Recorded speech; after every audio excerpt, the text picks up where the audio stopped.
Hello मेरे प्यारे बच्चों, तो कैसे हैं आप सब। उम्मीद करते हैं सब बढ़िया होगा। तो प्यारे बच्चों, आज के इस वीडियो में ना हम लोग एग्जांपल नंबर फर्स्ट करने वाले हैं क्यूब एंड क्यूब रूट्स का, जो कि बहुत ही ज्यादा इंपॉर्टेंट है आपके लिए। देखो, मैंने सारे के सारे टॉपिक्स आपको बहुत ही अच्छे तरीके से पढ़ा दिए हैं, ठीक है, कि भाई साहब परफेक्ट क्यूब क्या होता है, किसको हम लोग परफेक्ट क्यूब कहेंगे।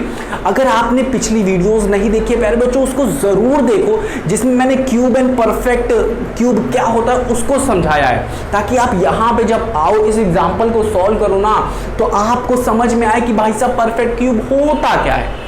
ठीक है ना। वीडियो को तुरंत पॉज करो, तुरंत उस वीडियो को जाके तुरंत देखो, ताकि आपको ये एग्जाम्पल अच्छे से सॉल्व कर पाए। तो ठीक है, अब आते हैं हम लोग अपने क्वेश्चन पे। ये एग्जाम्पल नंबर फर्स्ट है, इज 2 4 3 एक परफेक्ट क्यूब है या नहीं, ये यहाँ पे पूछ रहे हैं।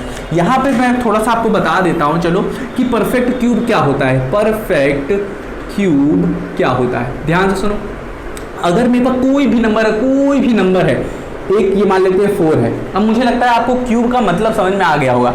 अब मैं अगर कहूँ कि 4 का क्यूब बताओ, तो कुछ करना नहीं है, इसके ऊपर आपको 3 लगा देना है।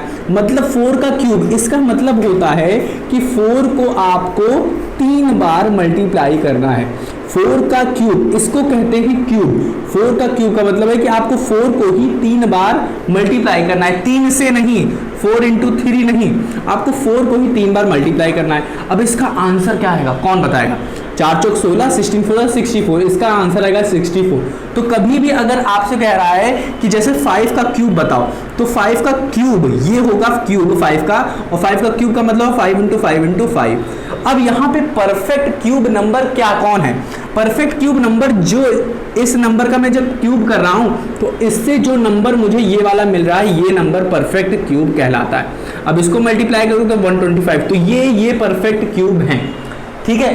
बट ऐसा क्यों, ये परफेक्ट क्यूब क्यों है, इसका अब मैं बताता हूं कैसे पता चलेगा आपको कि नंबर परफेक्ट क्यूब है या नहीं है। अब यहां पे ये परफेक्ट क्यूब है या नहीं है, ये कैसे पता चलेगा बताता हूं मैं।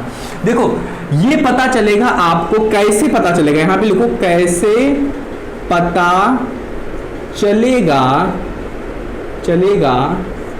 कि नंबर परफेक्ट क्यूब है, ये क्वेश्चन है। तो यहां पे इसका आंसर जानते हो क्या होगा, by prime factorisation. Prime factorisation से पता चलेगा। और यहां पे एक और पॉइंट लिखना, if all prime factors are in triplet then the number is perfect cube. ठीक है, ये समझ में आ गया। नहीं समझ में आया कोई बात नहीं, आओ हम लोग दिखते हैं, इसका एप्लीकेशन देखते हैं। ठीक है, सीधे आते हैं। जैसे है कि 2 4 3 दिया है। अब सीधा पहला स्टेप क्या हुआ कि हमें प्राइम फैक्टराइजेशन करना है। पहला स्टेप होता है प्राइम फैक्टराइजेशन करो। कैसे करोगे, सबसे पहला नंबर क्या होता है, 2। प्राइम फैक्टराइजेशन मतलब क्या, आपको प्राइम नंबर लेके इसको तोड़ना है। तो प्राइम नंबर लेके तोड़ना है, तो इसका मतलब क्या हुआ, यहाँ पे 2 ले नहीं सकते क्योंकि ये 2 से डिवाइड नहीं होगा, लास्ट में देखो 3 है, तो हम लोग यहाँ पे लेंगे 3। अब चलो करना शुरू करते हैं।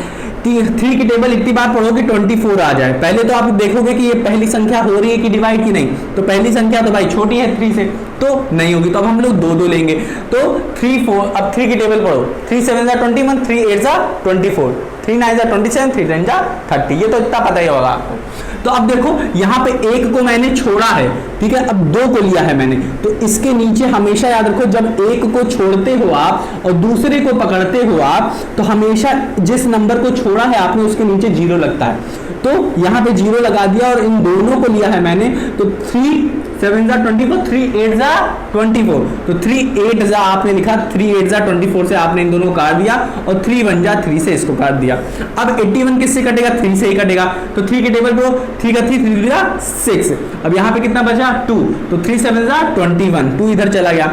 अब 3 9 27 होता है, 3 की टेबल पढ़ो, 3 3 9 होता है, फिर 3 1 3 होता है। अब आप देख सकते हो यहाँ पे हमारे पास, ये देखो यहाँ पे 3 नंबर दिए गए हैं और यहाँ पे 2 नंबर दिए गए हैं। अब ध्यान से देखो, 3 की टेबल यहाँ पे मैंने पढ़ी, 3 8 जा 24, 3 1 जा 3, फिर 3 1 जा 3, 3 2 जा 6, 2 यहाँ पे आया, 3 7 जा 21 था यहाँ पे, तो 3 7 जा 21, तो 21 कट गया, 3 9 जा 27, 3 और फिर 9 यहाँ पे, 3 3 जा 9, फिर 3 1 जा 3। अब देखो बड़ी बात जानते हो क्या है, अगर आपको हर एक नंबर के, जैसे एक नंबर है 3, अब इसके आपको 3 पेयर बनाने हैं। अगर 3 पेयर बन जा रहे हैं, देखो कैसे, यहां पे एक पेयर बन गया, बट यहां पे क्या हुआ, 2 का पेयर बना। अगर आपको एक और नंबर मिल रहा होता और पेयर बन जाता, तब जाके ये आपको ये नंबर जो होता ये परफेक्ट क्यूब होता, ये परफेक्ट क्यूब होता। बट यहां पे 3 पेयर नहीं बन रहे हैं। अगर 3 के पेयर बनेंगे तो गिवन नंबर जो होगा आपका वो परफेक्ट क्यूब कहलाएगा। बट अगर 3 के पेयर नहीं बन रहे हैं तो वो परफेक्ट क्यूब नहीं कहलाएगा। जैसे कि यहां पे देखो 64 ले लेता हूं मैं, 64 एक परफेक्ट क्यूब है, हाँ कि ना।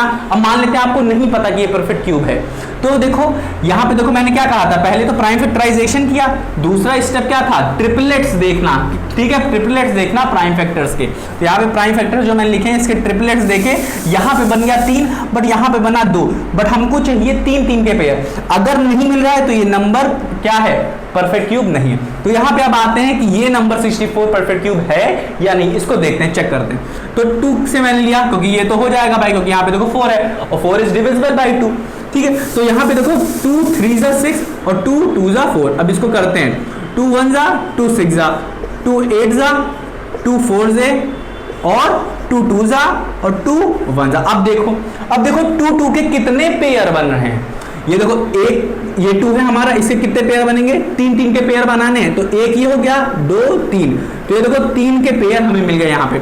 इसी तरीके से इसको देखो, यहाँ पे भी देखो हमें 3 के पेयर मिल गए, ठीक है ना। तो अगर हर एक फैक्टर के मुझे 3 के पेयर बनाने हैं, सेम नंबर के 3 के पेयर बनाने, तो अगर पेयर बन जा रहे हैं तो वो परफेक्ट क्यूब है भाई साहब। बट अगर पेयर नहीं बन रहे हैं तो वो परफेक्ट क्यूब नहीं है। 2 ही स्टेप आपको याद रखनी है। पहला क्या, प्राइम फैक्टराइजेशन करना है।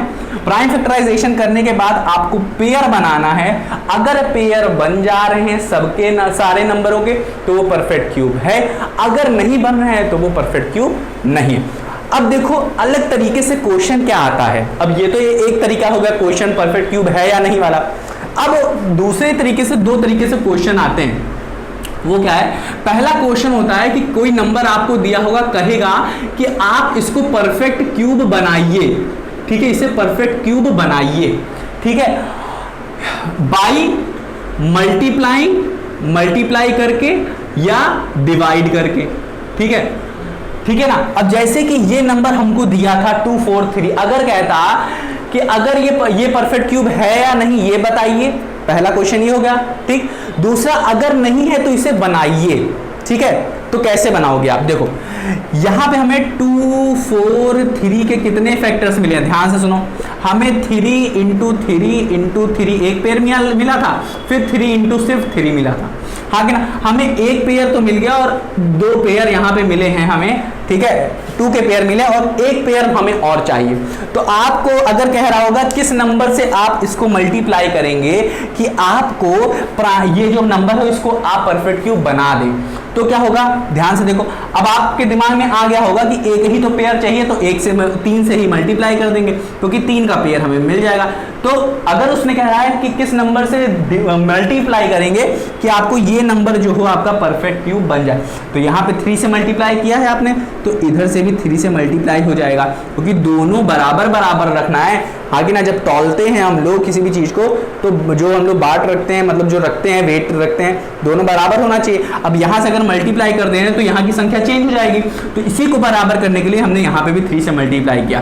तो जब आप 3 से यहाँ पे मल्टीप्लाई करेंगे तब जाके ये जो नंबर होगा ये कन्वर्ट हो जाएगा, क्या कन्वर्ट हो जाएगा, परफेक्ट क्यूब में। तो अब आके 2 4 3 को मल्टीप्लाई कर लीजिए 3 से, तो अब आपको जो नंबर मिलेगा वो परफेक्ट क्यूब नंबर होगा। समझ में आया कि नहीं, उम्मीद करता हूं आया होगा।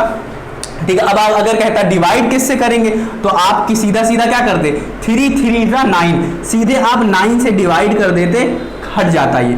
अब आपको मिलता क्या, सिर्फ ये, और ये नंबर मिलता, और ये नंबर क्या है 27, इसको मल्टीप्लाई करेंगे तो 27। अब याद रखिए अगर मल्टीप्लाई इधर कर रहे हैं या डिवाइड कर रहे हैं तो सेम इधर भी करना पड़ेगा आपको, तो सेम इधर से ही आप इधर भी डिवाइड करते, ठीक है ना, समझ में आया कि नहीं। तो उम्मीद करता हूं प्यारे बच्चों आपको ये वीडियो पसंद आई होगी, आपको समझ में आया होगा ये एग्जांपल नंबर फर्स्ट में 2 4 3 एक परफेक्ट क्यूब क्या होता है, कैसे निकालते हैं, इससे रिलेटेड किस तरीके से क्वेश्चन आते हैं, सारे क्वेश्चन हम लोग डिस्कस करेंगे, ठीक है। काफी चीजें मैंने यहाँ पे एक्स्ट्रा आपको बताई ताकि आगे आने वाली वीडियोज में आप समझ सकें आखिर हम लोग यहाँ पे कर क्या रहे हैं। तो मेरे प्यारे बच्चों मिलते हैं अपनी अगली वीडियो में, अपना ख्याल रखना, और इसको अगर ना समझ में आना तो रिवाइज करना मत भूलना।